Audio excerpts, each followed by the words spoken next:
Good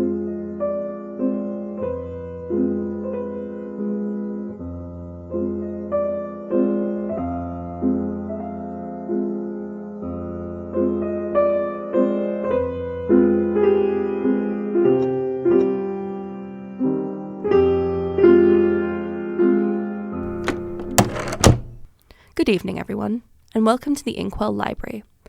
I am your head librarian, Elizabeth, and I invite you to relax and enjoy the many works that line the halls of our institution. Thank you for joining us for our 5th story time. If you are returning after last week, thanks for coming back. And if you're here for the first time, a very warm welcome to you. Thank you for joining us again this week. Tonight we will be continuing the strange case of Dr. Jekyll and Mr. Hyde by Robert Louis Stevenson, and our theme for this evening is distress. I hope you enjoy. Chapter 4. The Carew Murder Case. Nearly a year later, in the month of October 18, London was startled by a crime of singular ferocity and rendered all the more notable by the high position of the victim. The details were few and startling. A maidservant living alone in a house not far from the river had gone upstairs to bed about 11. Although a fog rolled over the city in the small hours, the early part of the night was cloudless, and the lane, which the maid's window overlooked, was brilliantly lit by the full moon. It seems she was romantically given, for she sat down upon her box, which stood immediately under the window, and fell into a dream of musing.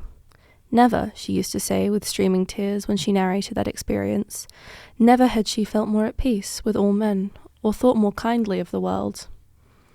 And as she so sat, she became aware of an aged, beautiful gentleman with white hair drawing near along the lane, and advancing to meet him, another very small gentleman, to whom at first she paid less attention. When they had come within speech, which was just under the maid's eyes, the older man bowed and accosted the other with a very pretty manner of politeness. It did not seem as if the subject of his address were of great importance. Indeed, from his pointing, it sometimes appeared as if he were only inquiring his way. But the moon shone on his face as he spoke, and the girl was pleased to watch it. It seemed to breathe such an innocent and old-world kindness of disposition, yet with something high, too, as of a well-founded self-content. Presently, her eye wandered to the other, and she was surprised to recognize in him a certain Mr. Hyde, who had once visited her master, and for whom she had conceived a dislike. He had in his hand a heavy cane, with which he was trifling, but he never answered a word, and seemed to listen with an ill-contained impatience. And then, all of a sudden, he broke out in a great flame of anger, stamping with his foot, brandishing the cane, and carrying on, as the maid described it, like a madman. The old gentleman took a step back, with the air of one very much surprised and a trifle hurt, and at that Mr. Hyde broke out of all bounds and clubbed him to the earth. And next moment, with ape-like fury, he was trampling his victim underfoot and hailing down a storm of blows, under which the bones were audibly shattered, and the body jumped down the roadway. At the horror of these sights and sounds, the maid fainted. It was 2 o'clock when she came to herself and called for the police. The murderer was gone long ago, but there lay his victim in the middle of the lane. Some rare and very tough and heavy wood had broken in the middle under the stress of this insensate cruelty, and one splintered half had rolled in the neighbouring gutter. The other, without a doubt, had been carried away by the murderer. A purse and gold watch were found upon the victim, but no cards or papers, except a sealed and stamped envelope, which he had been probably carrying to the post, and which bore the name and address of Mr. Utterson. This was brought to the lawyer the next morning, before he was out of bed, and he had no sooner seen it and been told the circumstances than he shot out a solemn lip. "I shall say nothing till I have seen the body," said he. "This may be very serious. Have the kindness to wait while I dress." And with the same grave countenance, he hurried through his breakfast and drove to the police station, whither the body had been carried. As soon as he came into the cell, he nodded. "Yes," said he, "I recognize him. I am sorry to say this is Sir Danvers Carew." "Good God, sir!" exclaimed the officer. "Is it possible?" And the next moment his eyes lighted up with professional ambition. "This will make a deal of noise," he said. "And perhaps you can help us to the man." And he briefly narrated what the maid had seen and shown the broken stick. Mr. Utterson had already quailed at the name of Hyde, but when the stick was laid before him he could doubt no longer. Broken and battered as it was, he recognised it for one that he had himself presented many years before to Henry Jekyll. "Is this Mr. Hyde a person of small stature?" he inquired. "Particularly small and particularly wicked-looking is what the maid calls him," said the officer. Mr. Utterson reflected, and then, raising his head, "If you will come with me in my cab," he said, "I think I can take you to his house." It was by this time about 9 in the morning, and the first fog of the season. A great chocolate-coloured pall lowered above heaven, but the wind was continually charging and rooting these embattled vapours, so that as the cab crawled from street to street, Mr. Utterson beheld a marvellous number of degrees and hues of twilight. For here it would be dark like the back end of evening, and there would be a glow of rich, lurid brown, like the light of some strange conflagration, and here for a moment the fog would be quite broken up, and a haggard shaft of daylight would glance in between the swirling wreaths. A dismal quarter of Soho, seen under these changing glimpses, with its muddy ways and slatternly passengers, and its lamps which had never been extinguished or had been kindled afresh to combat this mournful reinvasion of darkness, seemed, in the lawyer's eyes, like a district of some city in a nightmare. The thoughts of his mind, besides, were of the gloomiest dye, and when he glanced at the companion of his drive, he was conscious of some touch of that terror of the law and the law's officers, which may at times assail the most honest. As the cab drew up before the address indicated, the fog lifted a little and showed him a dingy street, a gin palace, a low French eating house, a shop for the retail of penny numbers and twopenny salads, many ragged children huddled in the doorways, and many women of different nationalities passing out, key in hand, to have a morning glass. And the next moment the fog settled down again upon that part, as brown as umber, and cut him off from his blackguardly surroundings. This was the home of Henry Jekyll's favourite, of a man who was heir to 250,000 sterling. An ivory-faced and silvery-haired old woman opened the door. She had an evil face, smoothed by hypocrisy, but her manners were excellent. Yes, she said, this was Mr. Hyde's, but he was not at home. He had been in that night very late, but he had gone away again in less than an hour. There was nothing strange in that. His habits were very irregular, and he was often absent. For instance, it was nearly 2 months since she had seen him till yesterday. Very well, then. We wish to see his rooms, said the lawyer, and when the woman began to declare it was impossible, I had better tell you who this person is, he added. It is Inspector Newcomen of Scotland Yard. A flash of odious joy appeared upon the woman's face.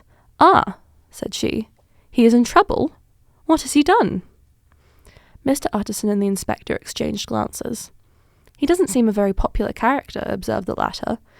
And now, my good woman, just let me and this gentleman have a look about us. In the whole extent of the house, which but for the old woman remained otherwise empty, Mr. Hyde had only used a couple of rooms, but these were furnished with luxury and good taste. A closet was filled with wine, the plate was of silver, the napery elegant, a good picture hung upon the walls, a gift, as Utterson supposed, from Henry Jekyll, who was much of a connoisseur, and the carpets were of many plies and agreeable in colour. At this moment, however, the rooms bore every mark of having been recently and hurriedly ransacked. Clothes lay about the floor, with their pockets inside out, lock-fast drawers stood open, and on the hearth there laid a pile of grey ashes, as though many papers had been burned. From these embers the inspector disinterred the butt end of a green cheque-book, which had resisted the action of the fire.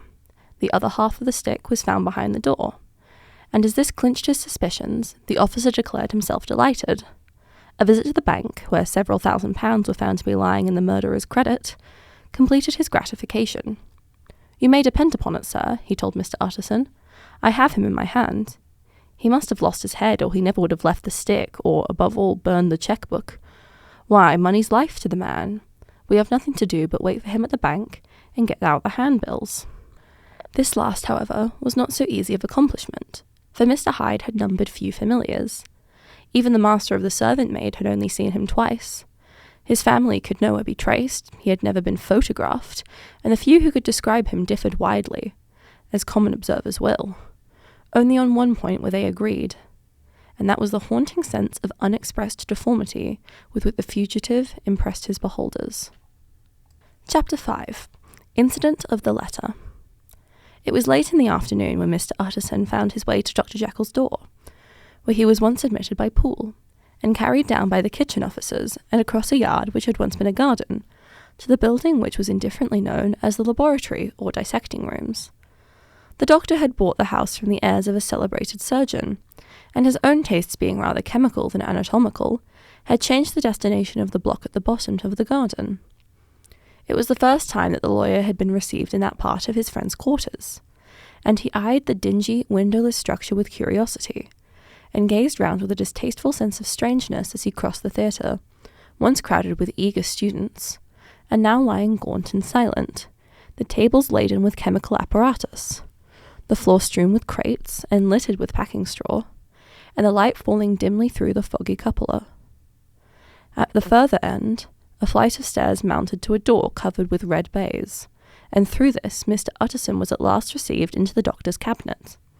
It was a large room fitted round with glass presses, furnished, among other things, with a cheval glass and a business table, and looking out upon the court by 3 dusty windows barred with an iron.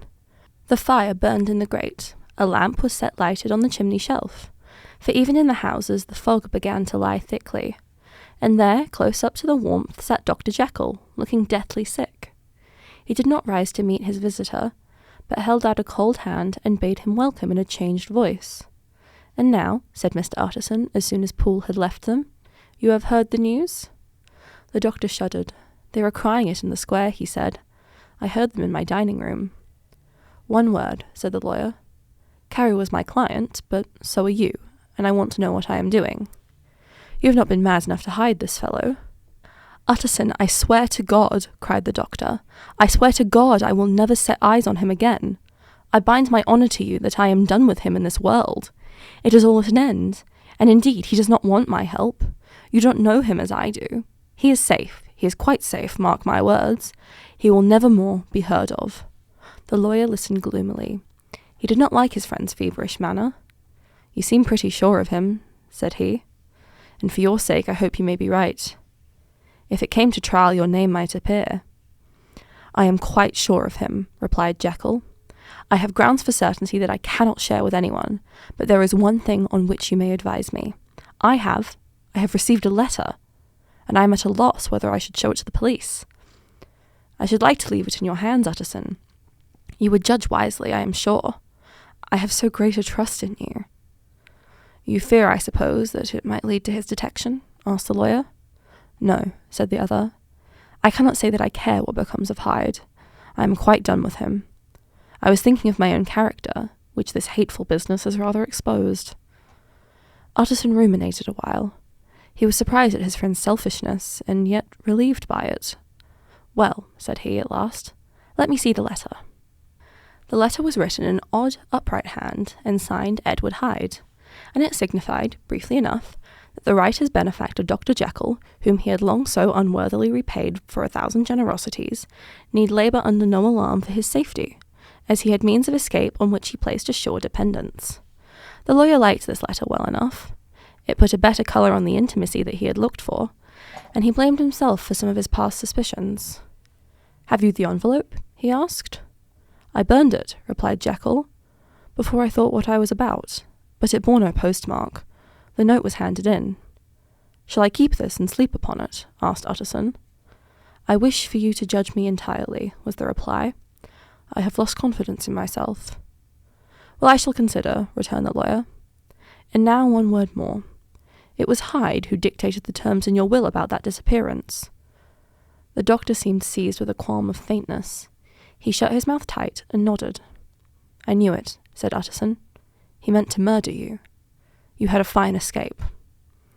"I have had what is far more to the purpose," returned the doctor.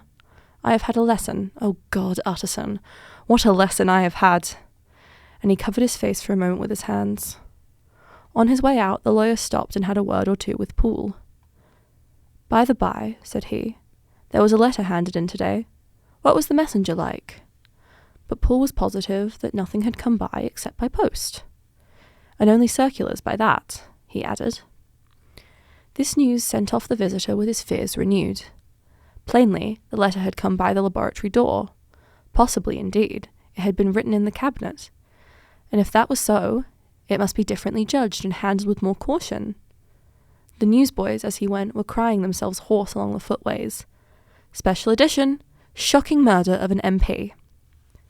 That was the funeral oration of one friend and client, and he could not help a certain apprehension lest the good name of another should be sucked down in the eddy of the scandal. It was, at least, a ticklish decision that he had to make, and self-reliant as he was by habit, he began to cherish a longing for advice. It was not to be had directly, but perhaps, he thought, it might be fished for. Presently after, he sat on one side of his own hearth with Mr. Guest, his head clerk, upon the other, and midway between, at a nicely calculated distance from the fire, a bottle of a particular old wine that had long dwelt unsunned in the foundations of his house. The fog still slept on the wind above in the drowned city, where the lamps glimmered like carbuncles, and through the muffle and smother of these fallen clouds, the procession of the town's life was still rolling in through the great arteries with a sound as of a mighty wind. But the room was gay with firelight. In the bottle the acids were long ago resolved, the imperial dye had softened with time, as the colour grows richer in stained windows, and the glow of hot autumn afternoons on hillside vineyards was ready to be set free and to disperse the fogs of London. Insensibly the lawyer melted. There was no man from whom he kept fewer secrets than Mr. Guest, and he was not always sure that he kept as many as he meant. Guest had often been on business to the doctors. He knew Poole. He could scarce have failed to hear of Mr. Hyde's familiarity about the house. He might draw conclusions. Was it not as well, then, that he should see a letter which put that mystery to right? And above all, since Guest, being a great student and critic of handwriting, would consider the step natural and obliging. The clerk, besides, was a man of counsel. He could scarce read so strange a document without dropping a remark, and by that remark Mr. Utterson might shape his future course. "This is a sad business about Sir Danvers," he said. "Yes, sir, indeed. It has elicited a great deal of public feeling," returned Guest. "The man, of course, was mad." "I should like to hear your views on that," replied Utterson. "I have a document here in his handwriting. It is between ourselves, for I scarce know what to do about it. It's an ugly business at the best. But there it is, quite in your way, a murderer's autograph." Guest's eyes brightened, and he sat down at once and studied it with a passion. "No, sir," he said, "not mad, but it is an odd hand, and by all accounts a very odd writer," added the lawyer. Just then the servant entered with a note. "Is that from Dr. Jekyll, sir?" inquired the clerk. "I thought I knew the writing. Anything private, Mr. Utterson?" "Only an invitation to dinner. Why? Do you want to see it?" "One moment. I thank you, sir." And the clerk laid the 2 sheets of paper alongside, and sedulously compared their contents. "Thank you, sir," he said at last, returning both. "It's a very interesting autograph." There was a pause, during which Mr. Utterson struggled with himself. "Why did you compare them, Guest?" he inquired suddenly. "Well, sir," returned the clerk, "there's a rather singular resemblance. The 2 hands are, in many points, identical, only differently sloped." "Rather quaint," said Utterson. "It is, as you say, rather quaint," returned Guest. "I wouldn't speak of this note, you know," said the master. "No, sir," said the clerk. "I understand." But no sooner was Mr. Utterson alone that night that he locked the note into his safe, where it reposed from that time forward. "What?" he thought. "Henry Jekyll, forged for a murderer!" And his blood ran cold in his veins. Chapter 6. Incident of Dr. Lanyon. Time ran on. Thousands of pounds were offered in reward for the death of Sir Danvers was resented as a public injury, but Mr. Hyde had disappeared out of the ken of police as though he had never existed. Much of his past was unearthed, indeed, and all disreputable. Tales came out about the man's cruelty, at once so callous and violent, of his vile life, of his strange associates, of the hatred that seemed to have surrounded his career, but of his present whereabouts, not a whisper. From the time he had left the house in Soho on the morning of the murder, he was simply blotted out, and gradually, as time drew on, Mr. Utterson began to recover from the hotness of his alarm, and to grow more quiet with himself. The death of Sir Danvers was, to his way of thinking, more paid for by the disappearance of Mr. Hyde. Now that evil influence had been withdrawn, a new life began for Dr. Jekyll. He came out of his seclusion, renewed relations with his friends, became once more their familiar guest and entertainer, and whilst he had always been known for charities, he was now no less distinguished for religion. He was busy. He was much in the open air. He did good, for his face seemed to open and brighten, as if with an inward consciousness of service, and for more than 2 months the doctor was at peace. On the 8th of January, Utterson had dined at the doctor's with a small party. Lanyon had been there, and the face of the host had looked from one to the other, as in the old days when the trio were inseparable friends. On the 12th, and again on the 14th, the door was shut against the lawyer. The doctor was confined to the house, Poole said, and saw no one. On the 15th, he tried again, and was again refused, and having now been used for the last 2 months to see his friends almost daily, he found this return to solitude to weigh upon his spirits. The 5th night he had in guest to dine with him, and the 6th he betook himself to Dr. Lanyon's. There at least he was not denied admittance, but when he came in, he was shocked at the change which had taken place in the doctor's appearance. He had his death warrant written legibly upon his face. The rosy man had grown pale. His flesh had fallen away. He was visibly balder and older. And yet it was not so much in these tokens of a swift physical decay that arrested the lawyer's notice, as a look in the eye and quality of manner that seemed to testify to some deep-seated terror of the mind. It was unlikely that the doctor should fear death, and yet that was what Utterson was tempted to suspect. Yes, he thought, he is a doctor. He must know his own state and that his days are counted, and the knowledge is more than he can bear. And yet when Utterson remarked on his ill looks, it was with an air of great firmness that Lanyon declared himself a doomed man. "I have had a shock," he said, "and I shall never recover. It is a question of weeks. Well, life has been pleasant. I liked it. Yes, sir, I used to like it. I sometimes think if we knew all, we should be more glad to get away." "Jekyll is ill too," observed Utterson. "Have you seen him?" But Lanyon's face changed, and he held up a trembling hand. "I wish to see or hear no more of Dr. Jekyll," he said in a loud, unsteady voice. "I am quite done with that person, and I beg that you will spare me any allusion to one whom I regard as dead." "Tut, tut," said Mr. Utterson, and then after a considerable pause, "Can't I do anything?" he inquired. "We are 3 very old friends, Lanyon. We shall not live to make others." "Nothing can be done," returned Lanyon. "Ask himself." "He will not see me," said the lawyer. "I am not surprised at that," was the reply. "Some day, Utterson, after I am dead, you may perhaps come to learn the right and wrong of this. I cannot tell you. And in the meantime, if you can sit and talk with me of other things, for God's sake, stay and do so. But if you cannot keep clear of this accursed topic, then in God's name go, for I cannot bear it." As soon as he got home, Utterson sat down and wrote to Jekyll, complaining of his exclusion from the house, and asking the cause of this unhappy break with Lanyon, and the next day brought him a long answer, often very pathetically worded, and sometimes darkly mysterious, in drift. The quarrel with Lanyon was incurable. "I do not blame our old friend," Jekyll wrote, "but I share his view that we must never meet. I mean from henceforth to lead a life of extreme seclusion. You must not be surprised, nor must you doubt my friendship, if my door is often shut, even to you. You must suffer me to go my own dark way. I have brought on myself a punishment and a danger that I cannot name. If I am the chief of sinners, I am the chief of sufferers also. I could not think that this earth contained a place for sufferings and terrors so unmanning, and you can do but one thing, Utterson, to lighten this destiny, and that is to respect my silence." Utterson was amazed. The dark influence of Hyde had been withdrawn. The doctor had returned to his old tasks and amities a week ago. The prospect had smiled with every promise of a cheerful and an honoured age, and now in a moment friendship and peace of mind, and the whole tenor of his life were wrecked. So great and unprepared a change pointed to madness. But in view of Lanyon's manner and words, there must lie for it some deeper ground. A week afterwards, Dr. Lanyon took to his bed, and in something less than a fortnight he was dead.